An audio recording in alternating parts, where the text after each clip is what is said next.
Bueno, muy bien, muy buenos días, bienvenidos a todos, muchas gracias por acompañarnos de nuevo en las reuniones del programa de Medicina Crítica y Cuidado Intensivo de la Universidad de Antioquia. Para el día de hoy, en aulas abiertas, tenemos la actividad del Club de Revistas. Para este Club de Revistas, la doctora Ivana Molina Daza, que es residente del programa de cirugía general de nuestra universidad y está rotando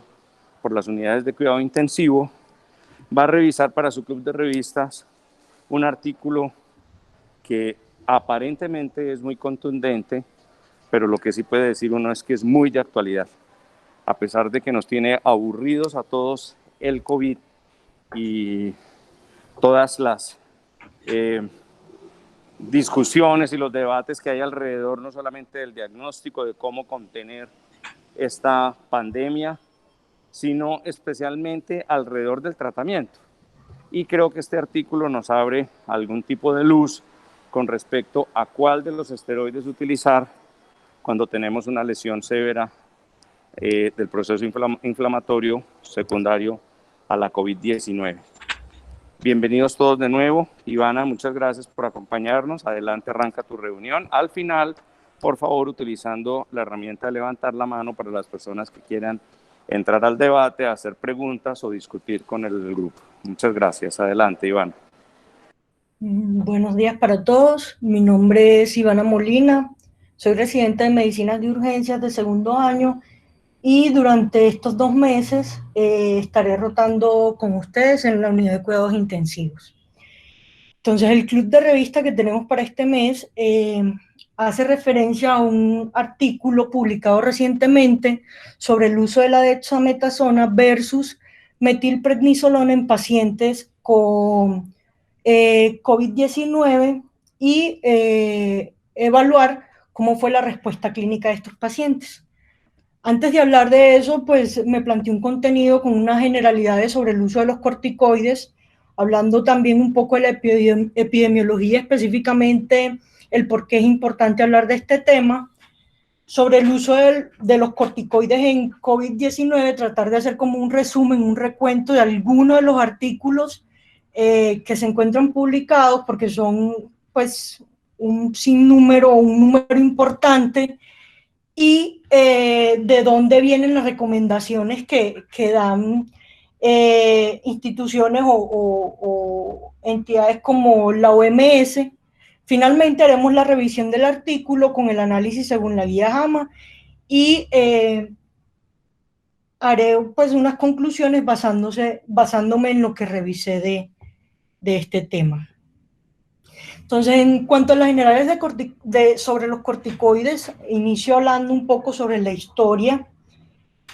Si bien la historia inicia con la demostración de la importancia de las suprarrenales en la descripción que hizo inicialmente el doctor Thomas Edison en 1855, traje solamente la última parte que hace referencia como tal al aislamiento de la molécula del cortisol y su posterior generalización o distribución y utilidad en la parte de farmacología. El señor Edward Kendall, en 1934, un químico graduado de la Universidad de Columbia, que trabajaba en el laboratorio de Mayo Clinic, hizo un preparado a partir de los extractos de las suprarrenales y a este compuesto lo denominó cortina. Posteriormente, en 1935 y 1936, hicieron el descubrimiento de la dehidrocorticosterona. Estos otros 2 autores, Manson y Richestein, que fueron realmente colaboradores con el trabajo del doctor Kendall, descubrieron la corticosterona. Y no fue sino hasta 1946 y 1944 donde el doctor Kendall, junto a otro de sus colaboradores, sintetiza el compuesto E que denominó cortisona y el compuesto F que denominó hidrocortisona. Si bien el objetivo principal o el número 1 de estos descubrimientos era el tratamiento de la enfermedad de Addison, lograron con el aislamiento de estas moléculas encontrarle otro tipo de utilidades. Una de ellas era la aplicación del compuesto a una paciente con artritis reumatoidea y evidencia de resolución de los síntomas y del trastorno inflamatorio. Aunque inicialmente también hubo un problema o una confusión que también describen con respecto al uso de este nombre como compuesto E, que hacía o facilitaba que se confundiera con la vitamina E, por lo cual finalmente terminó llamándose o denominándolo cortisona, debido principalmente a que este compuesto está derivado de la corteza suprarrenal. Bueno, los glucocorticoides son hormonas primarias del estrés, son una clase, digamos, de hormonas esteroideas que son liberadas por la corteza suprarrenal, donde se incluyen los glucocorticoides y los mineralocorticoides. El término como tal se usa generalmente cuando hablamos de glucocorticoides en relación al efecto que tiene este sobre el metabolismo de los carbohidratos. Las acciones de estos medicamentos están mediadas o dadas por el receptor de los glucocorticoides que, como veremos más adelante, tienen muchas propiedades que antes eran desconocidas y que nos explican muchas de las funciones que tiene el medicamento. También, debido a sus efectos inmunomoduladores, son uno de los fármacos más prescritos en el mundo. Se estima que en el mercado mundial de glucocorticoides tienen un valor aproximado de 10.000 billones de dólares al año y se han convertido en el pilar de tratamiento de numerosas enfermedades inflamatorias autoinmunes, entre las que se describen el asma, la artritis reumatoidea, choques sépticos, enfermedades inflamatorias y esclerosis múltiples. Sin embargo, también hemos podido identificar que los beneficios terapéuticos están limitados por los efectos secundarios o por los efectos adversos asociados a las dosis altas, que se ven con mucha más frecuencia en algunas patologías, como son el caso de las vasculitis y el lupus, o con el uso a largo plazo, donde ya se han descrito pacientes que desarrollan algún tipo de efecto secundario, como la presentación de osteoporosis, atrofias en la piel, diabetes, glaucomas, necrosis avascular o el cierre prematuro de los núcleos de crecimiento e hipertensión. También a largo plazo se ha identificado que algunos pacientes pueden desarrollar incluso resistencia al efecto del medicamento. Entonces les traigo esta gráfica o esta imagen, la de la izquierda, para esquematizar lo que ya les mencioné sobre los glucocorticoides, específicamente el cortisol, cómo son hormonas esteroideas que se sintetizan y son liberadas por las glándulas suprarrenales, siguiendo un ritmo que describen como hace parte del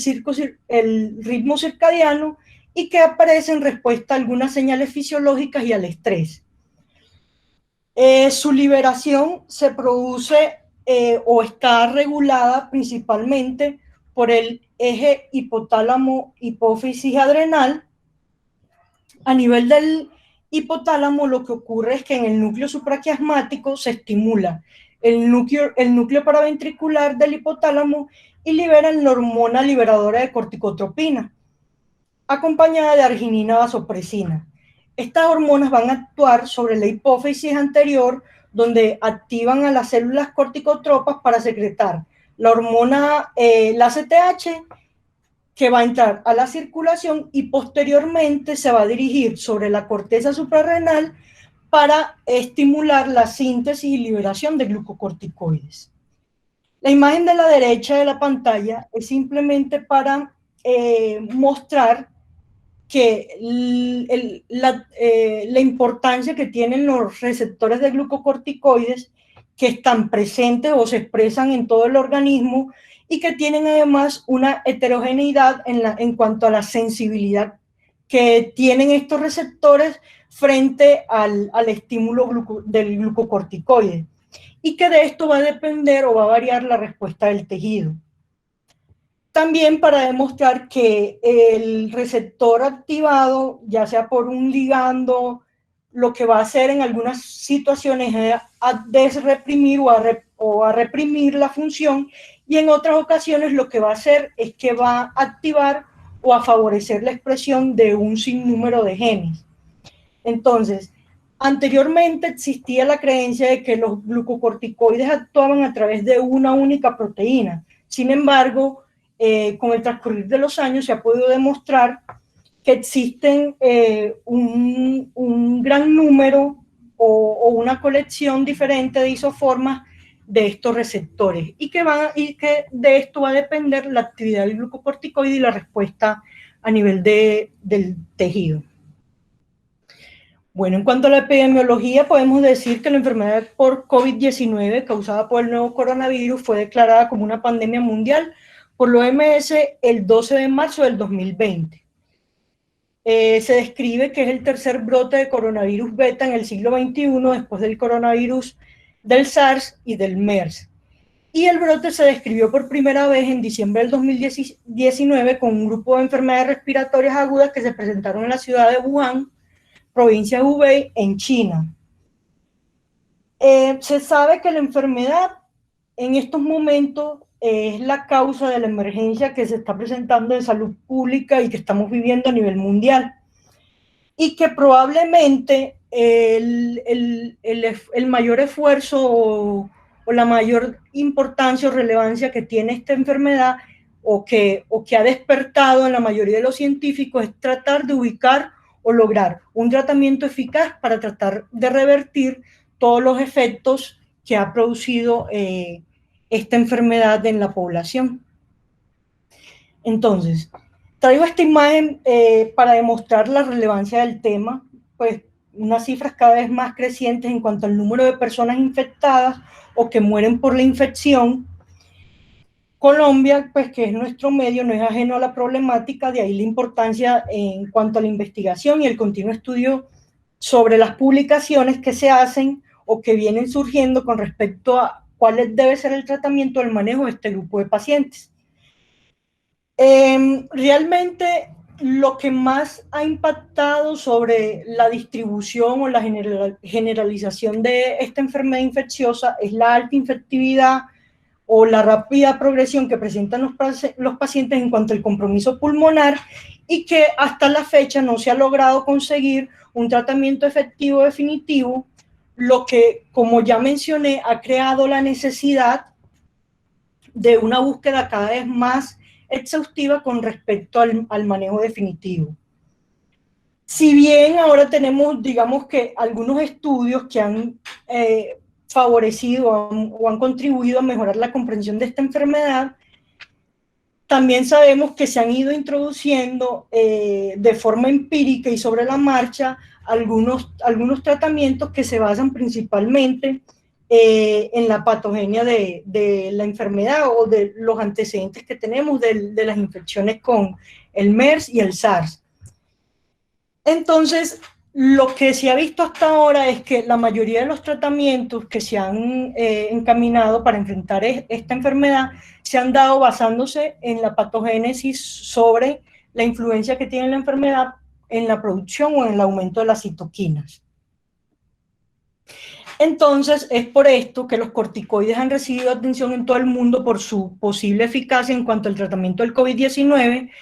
ya figuran dentro de la lista del modelo de medicamentos esenciales de la Organización Mundial de la Salud y porque están disponibles en todo el mundo a bajo costo y han demostrado tener, digamos que, utilidad en las diferentes patologías. Bueno, la OMS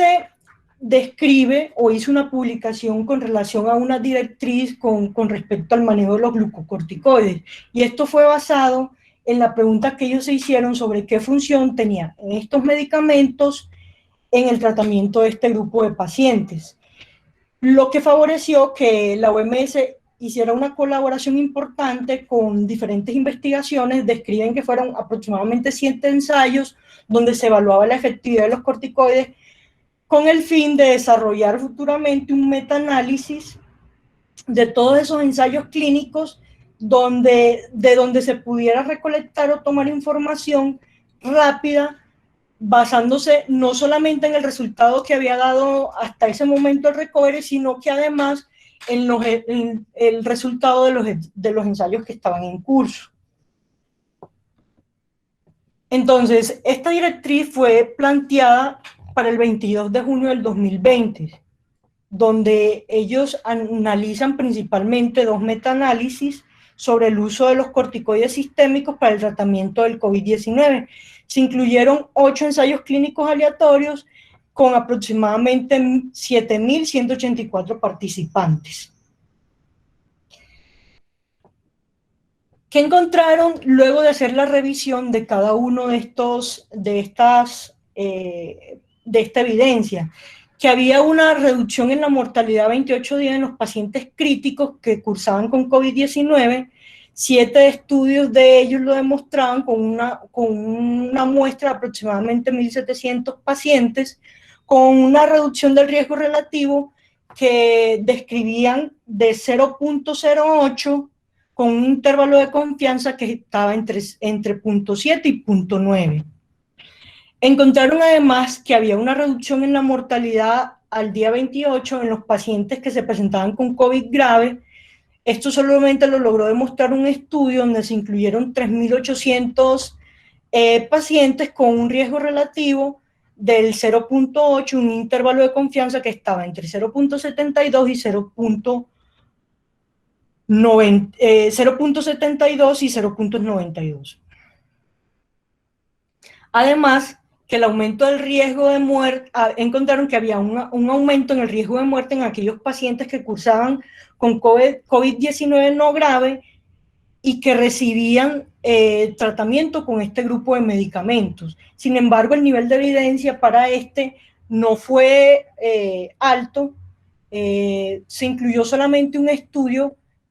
donde recolectaron aproximadamente 1.535 pacientes con un riesgo relativo que era de 1.2 y un intervalo de confianza que oscilaba entre 0.93 y 1.61. Además, encontraron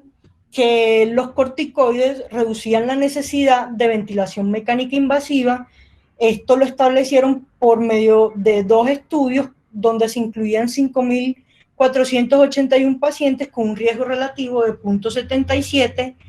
y un intervalo de confianza que iba desde 0.59 hasta 0.93. Entonces, ¿cuáles fueron los artículos que se incluyeron dentro de la revisión? Tal vez el artículo más destacado en relación a este tema fue el estudio Recovery, donde se estudió el efecto de la dexametasona en pacientes que estaban hospitalizados y que cursaban con COVID-19. Entonces, el informe preliminar fue lanzado el 22 de junio del 2020. Se trataba de un ensayo clínico aleatorio abierto, multicéntrico, donde se incluyeron 176 hospitales del Reino Unido y el periodo de estudio estaba comprendido entre el 9 de marzo del 2020 y el 8 de junio del 2020. En cuanto a la muestra, se incluyeron 6.425 pacientes, de los cuales 2.104 se asignaron al grupo de la intervención, que en este caso era dexametasona 6 miligramos día por 10 días, y 4.321 se asignaron para el grupo del cuidado usual. El resultado primario que ellos buscaban evaluar era la mortalidad al día 18. Al día 28, qué pena. ¿Qué encontraron dentro de los resultados? Que los pacientes dentro del grupo de la dexametasona tuvieron una mortalidad a 28 días que era significativamente menor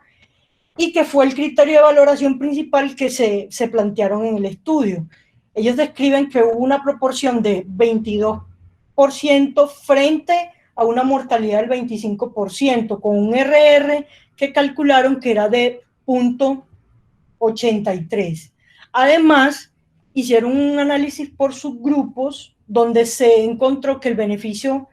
se limitaba solamente a los pacientes que recibían suplencia de oxígeno. Describían 23% frente a un 26% con un RR de 0.82,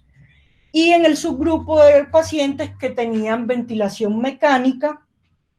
que era más o menos el 29%, frente a un 40% con un RR de 0.64. Entonces ellos concluían que el número necesario a tratar para salvar una vida a los 28 días fue de 34 pacientes entre los pacientes que recibieron suplencia de oxígeno y de 8 pacientes en el grupo que recibió ventilación mecánica. Sin embargo, también los autores dejan claro o describen que no se identificó beneficio, incluso describían un posible efecto de daño en aquellos pacientes que no recibían pues ni oxígeno suplementario ni asistencia ventilatoria.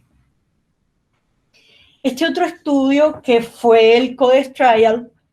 donde evaluaban el efecto de la dexametasona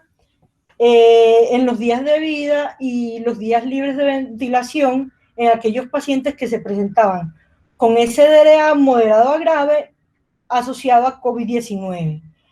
Entonces, este fue un ensayo clínico aleatorio abierto multicéntrico, incluyeron 41 UCIs en Brasil. El periodo de estudio fue entre el 17 de abril y el 23 de junio del 2020. La muestra era de 299 pacientes. En el grupo de la intervención era dexametasona, dosis de 20 miligramos día por 5 días, para luego cambiarlo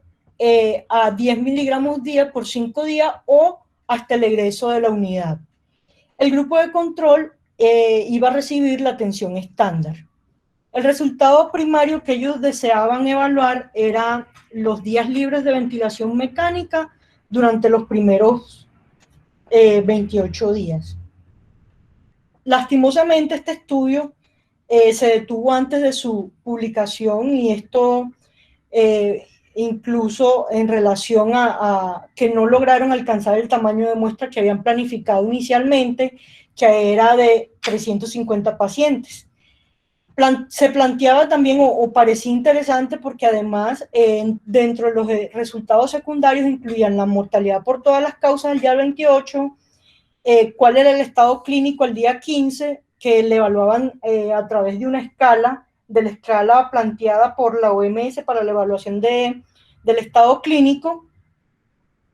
y evaluaba además los días por fuera de UCI. Cuando hicieron el análisis de los resultados con los pacientes que habían recolectado, encontraron que los pacientes que fueron aleatorizados al grupo de la dexametasona tuvieron una media de 6.6 días libres del ventilador, con un intervalo de confianza que iba entre 5 y 8, frente a 4 días en el grupo de la atención estándar. Encontraron además que a los 7 días los pacientes del grupo de la dexametasona tenían una puntuación en la escala SOFA de aproximadamente 6.1 frente a 7.5 en el grupo de la atención estándar. Realmente en este estudio ellos no encontraron diferencias significativas en cuanto a los resultados secundarios que se plantearon, sobre todo en cuanto a la mortalidad, a los días de UCI dentro de los primeros 30 días,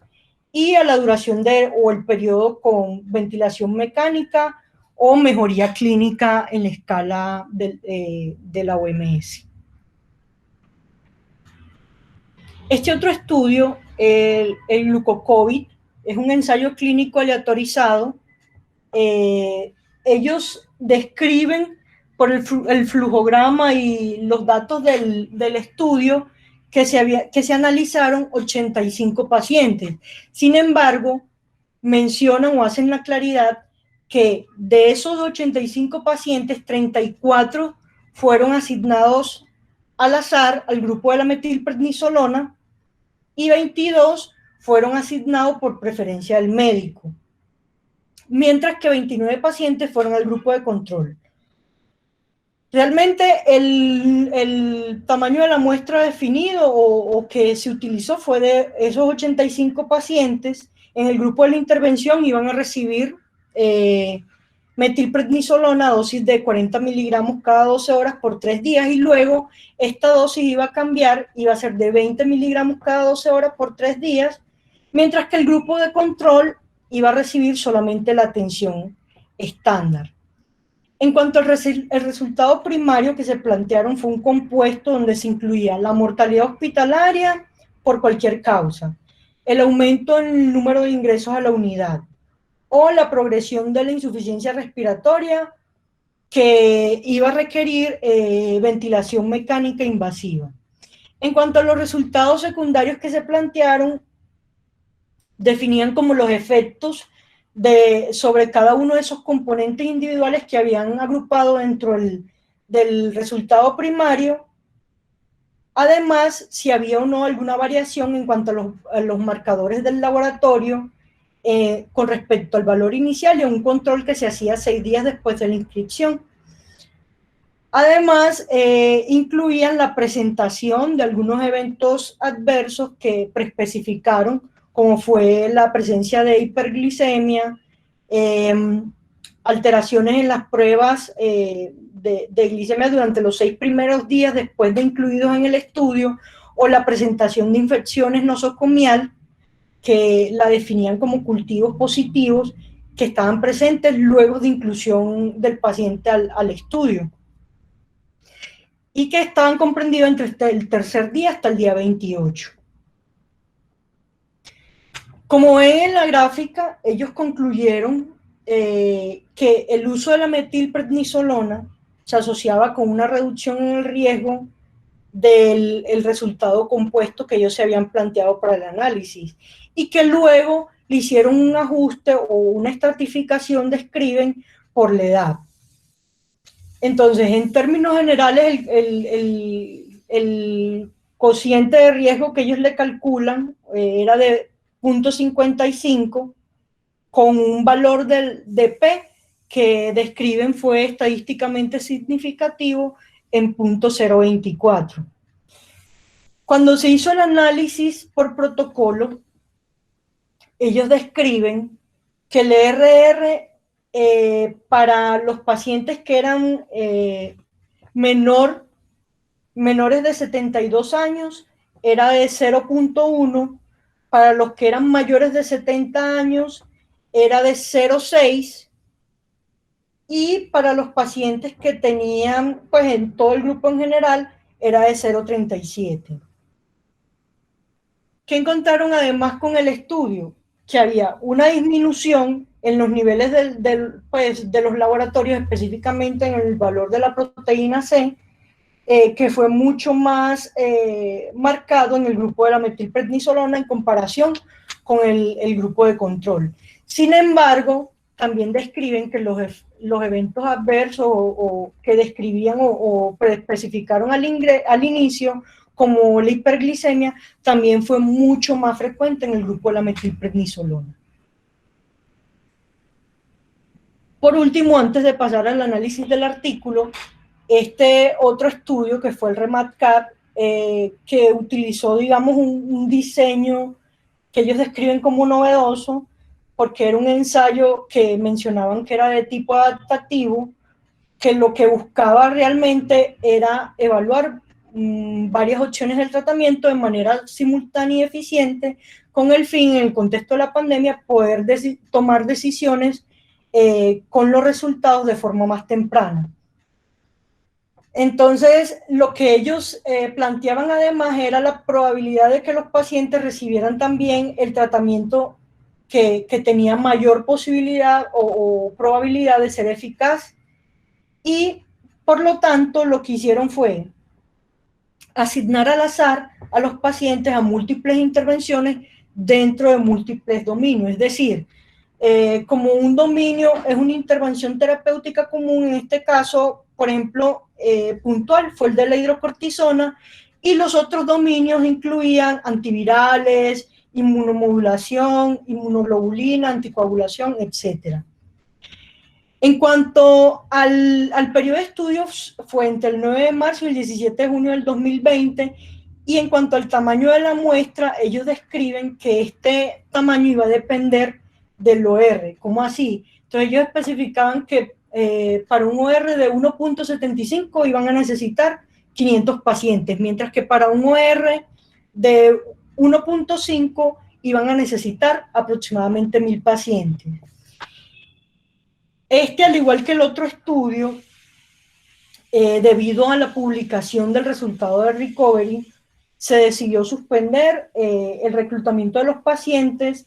se decidió suspender el estudio antes del tiempo. Y al momento de la suspensión, pues no habían reclutado el número de pacientes que se habían planteado para pues, el poder estadístico del estudio. Entonces, ¿qué encontraron dentro de los resultados del análisis que hicieron al número de pacientes que ya habían reclutado? En cuanto al resultado primario, realmente ellos encontraron que no había realmente, ellos lo describieron como mayor probabilidad decían,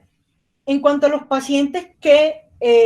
van a requerir soporte de órganos, o es decir, necesidad de ECMO, terapia de reemplazo renal, soporte ventilatorio o vasopresor o inotrópico, ¿cuántos de este grupo de la intervención versus el grupo de control van a recibir, tienen la probabilidad de recibir este tipo de intervenciones? Entonces, en cuanto al régimen fijo, es decir, aquellos pacientes que recibían dosis fijas de hidrocortisona, ellos decían que tenían un riesgo, una probabilidad del 93%, mientras que para los pacientes que tenían o que estaban dentro del grupo del grupo de choque, pero que iban a recibir dosis de hidrocortisona dependientes, la probabilidad iba a ser del 80%. Sin embargo, cuando uno analiza, pues el estudio realmente es algo complejo por la forma en que ellos presentan, y lo que yo logré entender, y tal vez fue una de las críticas que más le hicieron a este planteamiento que ellos hicieron, era que dentro de un grupo, como fue el caso del grupo de los pacientes que no deberían recibir hidrocortisona, hasta el 15% de los pacientes recibían el tratamiento, debido a que ellos plantearon que si en cualquier momento del estudio el paciente requería o tenía alguna indicación para el uso del medicamento, se le iba a suministrar. Entonces, realmente los resultados que ellos plantean no son pues válidos. Bueno, entrando ya en materia, el análisis del artículo que vamos a hablar el día de hoy es sobre el uso o la comparación que se hizo sobre la metilprednisolona o la dexametasona, cuál de los dos corticoides es superior en cuanto al tratamiento de los pacientes hospitalizados que están con COVID. Este fue un estudio,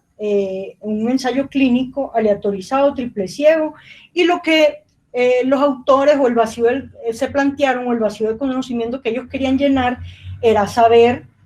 cuál es el corticoide y cuál es la dosis más apropiada para tratar este grupo de pacientes. Sin embargo, pues esto hasta la fecha no ha sido dilucidado. Entonces, lo que ellos se plantearon era hacer un estudio y mirar qué tan efectivo era el tratamiento con metilprednisolona versus dexametasona para este grupo de pacientes, donde la hipótesis, digamos, principal era que la metilprednisolona podía ser mucho más eficaz que cualquier otro glucocorticoide, y en particular mejor que la dexametasona, debido a la evidencia que se tiene con respecto al uso de la metilprednisolona, específicamente en los casos de SDRA y en estudios que se han hecho en la unidad de cuidados intensivos. Además, que hasta la fecha no se había planteado como un estudio donde se evaluara como la dosis intermedia, los glucocorticoides de acción intermedia, en este caso la metilprednisolona, en este escenario de COVID-19. Y partiendo de la plausibilidad biológica que ellos describen sobre la mejor penetración o el paso de la sangre hacia el tejido pulmonar de este medicamento pudiera ser como una opción mucho más eficaz que el tratamiento con dexametasona, que ya había demostrado tener relevancia en aquellos casos de los pacientes que venían con soporte ventilatorio o con suplencia de oxígeno. Entonces, la pregunta pico que ellos se plantearon fue en una población adultos hospitalizados, específicamente en un solo centro, que cursaban con infección con SARS-CoV-2 confirmada por PCR, aplicarles la intervención, que en este caso era metilprednisolona, 2 miligramos por kilo IV por 10 días, aunque hacen, más adelante también lo voy a mencionar, la salvedad que luego de cumplidos 5 días iban a hacer una reducción del 50% de la dosis y quedaba a 1 miligramo por kilo. El grupo de control era de dexametasona 6 miligramos IV por 10 días y los resultados que ellos querían evaluar era el estado clínico de los pacientes, que iba a ser medido según la puntuación que obtuvieran en la escala ordinal de mejoría clínica, planteada por la OMS, y mortalidad por todas las causas. El tiempo, pues ellos definieron como 2 momentos para la evaluación de estos resultados, el día 5 y el día 10, y la mortalidad la definieron evaluar al día 28. En cuanto al tipo de estudio, esto fue un ensayo clínico aleatorizado, prospectivo, estratificado, de superioridad. Se aplicó solamente en un centro, en el Hospital Universitario de la Universidad de Ciencias Médicas de Shiraz, Irán. Fue triple ciego y se realizó entre agosto y noviembre del 2020. Realmente, como ya lo mencioné, es un estudio de superioridad porque lo que querían era ver si una de las terapias era superior con respecto a la otra, en este caso la intervención, que era metilprednisolona, en relación al uso de dexametasona. Y en cuanto a la asignación que ellos establecieron, o la parte de aleatorizar, ellos describen que se tomaron a los pacientes al azar y se asignaron por bloques permutados y lo estratificaron en los 4 ramas que ellos definieron como los factores pronósticos, como eran la edad, ser mayor o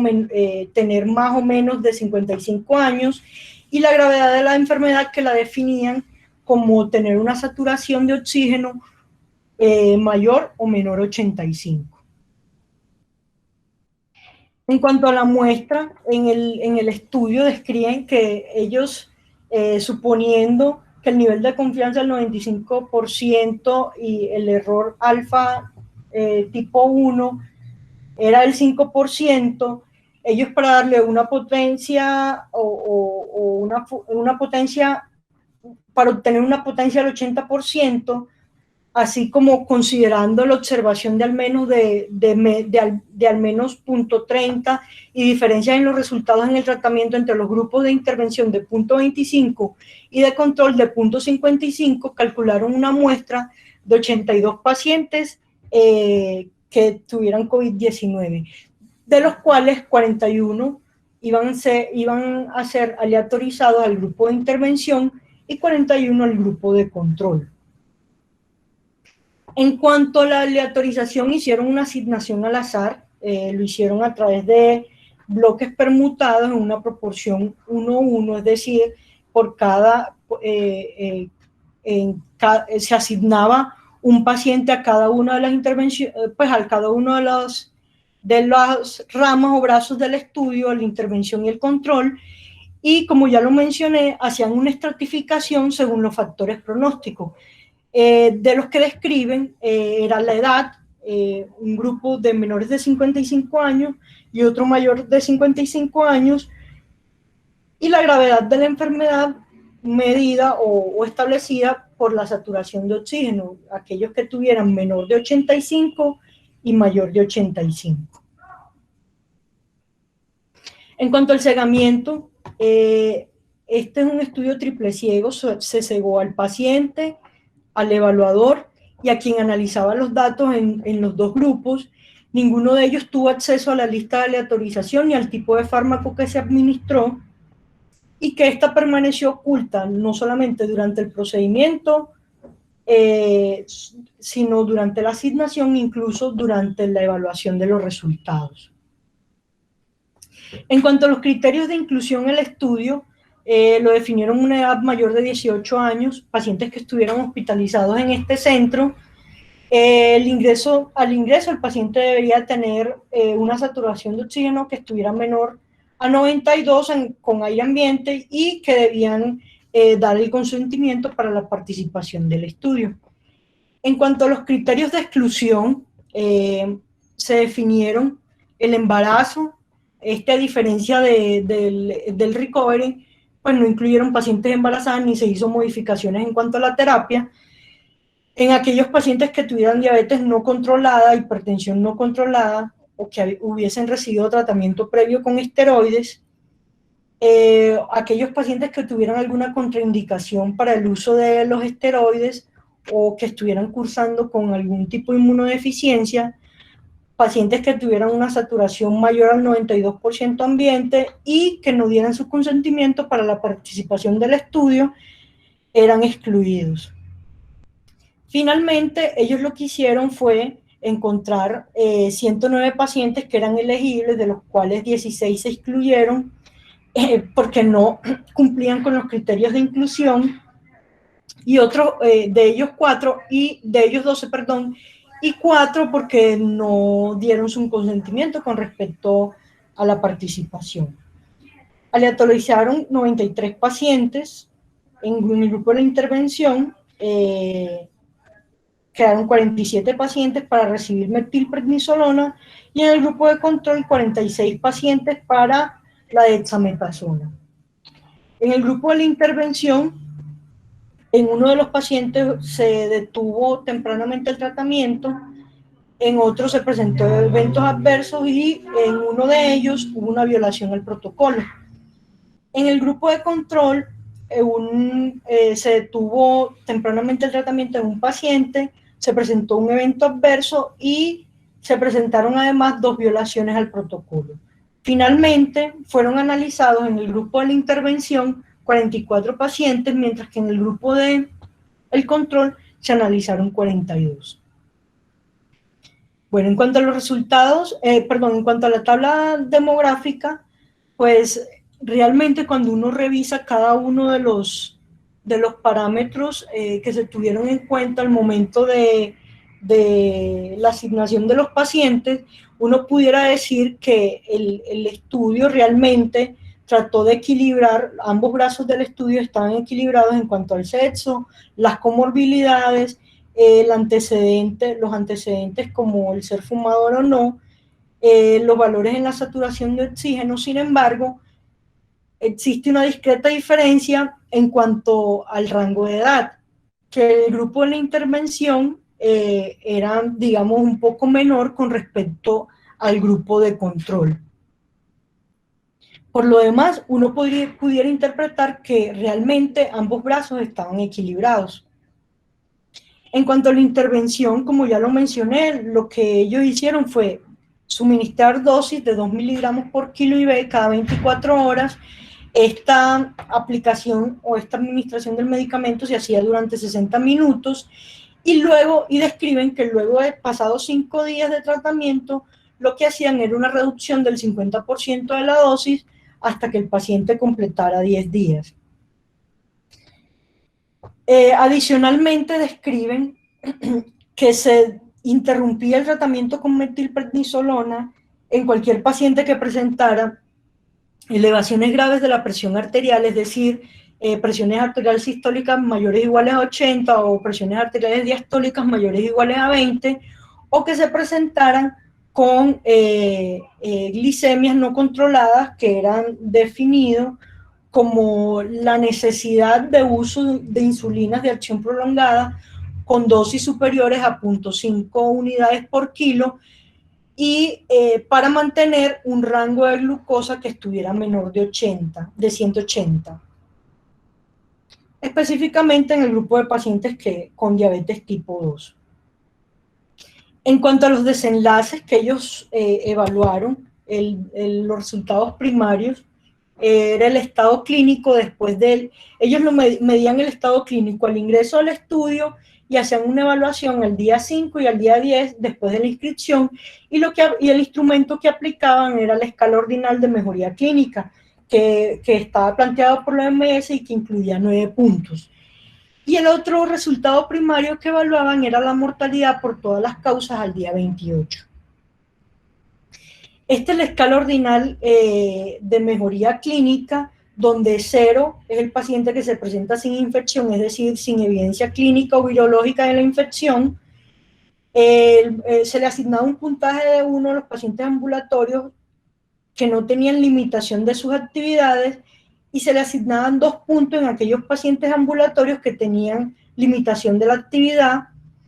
En cuanto a los pacientes hospitalizados y que cursaban con una enfermedad leve, se le asignaban 3 puntos a aquellos que no tuvieran requerimiento de oxígeno, mientras que aquellos que estaban con suplemento, ya sea por máscara o cánula nasal, se les asignaba una puntuación de 4. En los pacientes hospitalizados catalogados como graves, se subdividía en tres rangos. Uno que se le asignaba 5 puntos, que era aquel paciente que estaba con ventilación mecánica no invasiva o que requería oxígeno por cánula de alto flujo. Se le asignaban 6 puntos a aquel paciente que estuviera con intubación o ventilación mecánica invasiva, y una puntuación de 7 a aquellos pacientes que tuvieran intubación, ventilación mecánica invasiva y que además cursaran con algún tipo de soporte, ya sea con algún soporte presor, con terapia de reemplazo renal o ECMO. Y digamos que el puntaje más alto se le asignaba a aquel paciente que moría. Entonces, ¿qué encontraron ellos en cuanto a los resultados en referencia a la mejoría clínica? Realmente, cuando hicieron el análisis o la primera medición, que fue al inicio del estudio, no encontraron que hubiese ninguna diferencia en cuanto al grupo de la intervención y el grupo de control. Sin embargo, cuando hicieron la primera evaluación, encontraron que había una mejoría significativa, o sea, en el grupo de intervención en relación con el grupo de control. Es decir, en el control que se hizo el día 5, encontraron una puntuación medida en los pacientes de la intervención de 4 versus una puntuación de 5 en el grupo de control. Y cuando se revisó la última medición en cuanto a la mejoría clínica que se hizo el día 10, encontraron que había una reducción sustancial con relación al control en cuanto a la mejoría clínica. Es decir, los pacientes del grupo de la intervención tenían una mejoría de hasta 2.9, mientras que en el grupo de control había una mejoría solamente de 4.7. Entonces, realmente ellos encontraron que la metilprednisolona, por los resultados que nos están demostrando, tenía un efecto, un impacto en cuanto a la mejoría clínica del paciente, evaluada el día 5 y el día 10. Esta tabla, realmente lo que se hizo fue una medición una medición ANOVA con respecto a los resultados repetidos que mostraban una puntuación en el estado clínico, cómo había un cambio significativo durante el seguimiento para todos los participantes, y que este resultado había sido estadísticamente significativo, dado por un valor de P de 0.01. Además, que encontraron que había una diferencia significativa cuando hacían el seguimiento entre los dos grupos, y que también tenía un valor de P similar, que era de 0.01. En cuanto a la mortalidad, ellos solamente lo anotan que hubo una reducción en el grupo, ellos dicen que en cuanto a la mortalidad en el grupo de control reportaba 15 casos más que el grupo de la intervención. Es decir, era un aproximado del 37% para el grupo el control, frente a 18% para el grupo de la intervención. En cuanto a los resultados secundarios que ellos describen, que era la necesidad de ventilación mecánica y el ingreso a la unidad de cuidados intensivos, realmente no hubo mayor diferencia, solamente hubo, digamos que una diferencia significativa en cuanto a la puntuación media generada entre el grupo de la intervención y el control con relación a los días de estancia, que describen que en el grupo de la intervención fue de 3.6 con relación al grupo del control que fue de 7.4. Y en cuanto a la necesidad de la ventilación mecánica, solamente describen que fue menor en el grupo de la intervención, dicen que un 18% más o menos, frente a un 34%, frente a un 38%, que era más o menos, que era con un valor de P de 0.040. Bueno, en cuanto a la lectura crítica, vamos a hablar sobre los riesgos de sesgos del estudio, el análisis de los resultados y si estos son o no aplicables a nuestro medio. Entonces, en cuanto al riesgo de sesgo, el grupo de la intervención y el grupo de control iniciaron con el mismo pronóstico, los pacientes fueron aleatorizados, si la aleatorización fue oculta o no. Realmente, como lo mencioné al principio del estudio, todos estos pacientes, esto fue un ensayo que fue triple ciego, se cegó no solamente al paciente, sino a quien aplicaba la intervención y a quien hacía el análisis de los resultados. Los pacientes fueron aleatorizados, ellos describen que por bloques permutados de 1 a 1 y lo hicieron a través de un software. Y la aleatorización fue oculta no solamente durante el desarrollo del estudio, sino durante la asignación, sino durante el procedimiento también. Entonces, digamos que en este punto cumple. En cuanto si fueron los grupos estudiados similares con respecto a los factores pronósticos conocidos y si el balance de los pronósticos fueron conservados con el desarrollo del estudio, y si al final del estudio se conservó el balance pronóstico de los grupos, pues la respuesta sería que sí. Ellos, de hecho, cuando se plantearon en la parte inicial del estudio, establecen hacer una estratificación que iba a estar dada principalmente por aquellos factores que se consideraban pronósticos, que eran la edad y la saturación de oxígeno. Entonces ellos simplemente lo que hicieron era estratificar esos pacientes a fin de poder hacer la comparación. En cuanto al análisis de los resultados, específicamente la validez interna, ¿qué tan grande fue el efecto terapéutico del tratamiento? ¿Y qué tan preciso fue el estimado del efecto terapéutico? Pues yo coloqué que definitivamente cuando uno hace un análisis, realmente sí se ve el efecto que ellos estaban esperando con respecto al resultado primario, que era el cambio en cuanto al estado clínico y a la mortalidad. Y que este efecto terapéutico, digamos, fue preciso, fue impreciso con intervalos de confianza que estaban un poquito amplios. En cuanto a la validez externa, ¿fueron los pacientes del estudio similares a mis pacientes? Si fueron considerados todos los desenlaces importantes y si los beneficios del tratamiento comparados con los daños o con el costo.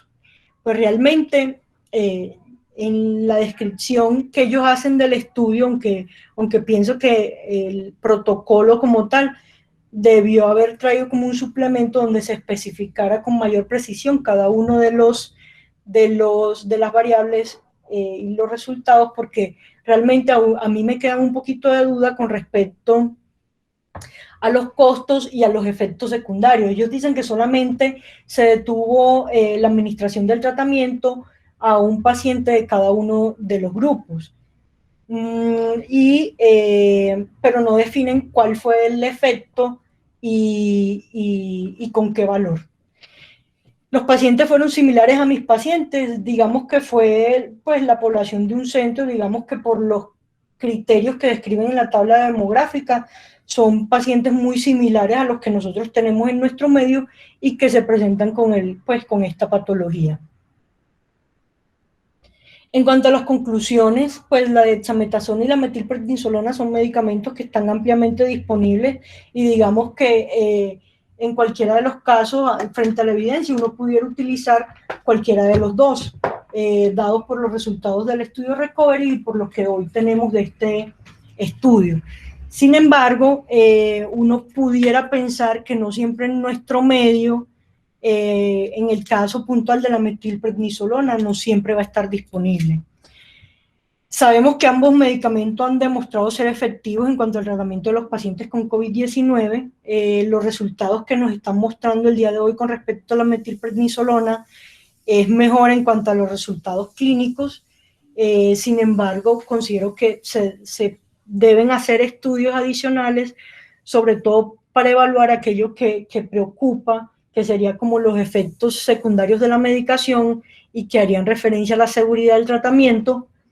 Y en cuanto al costo-efectividad y eventos adversos, como ya lo mencioné, pues en algunas partes la metilprednisolona puede no estar disponible y realmente no tengo conocimiento en cuanto al costo de la dexametasona y la metilprednisolona, pero sé que ambos medicamentos están incluidos dentro del plan obligatorio de salud. Y en cuanto a los efectos adversos, tratar de determinar si definitivamente se presentan o no y qué tipo de situaciones o efectos adversos se presentan con cada uno de los medicamentos. Muchísimas gracias.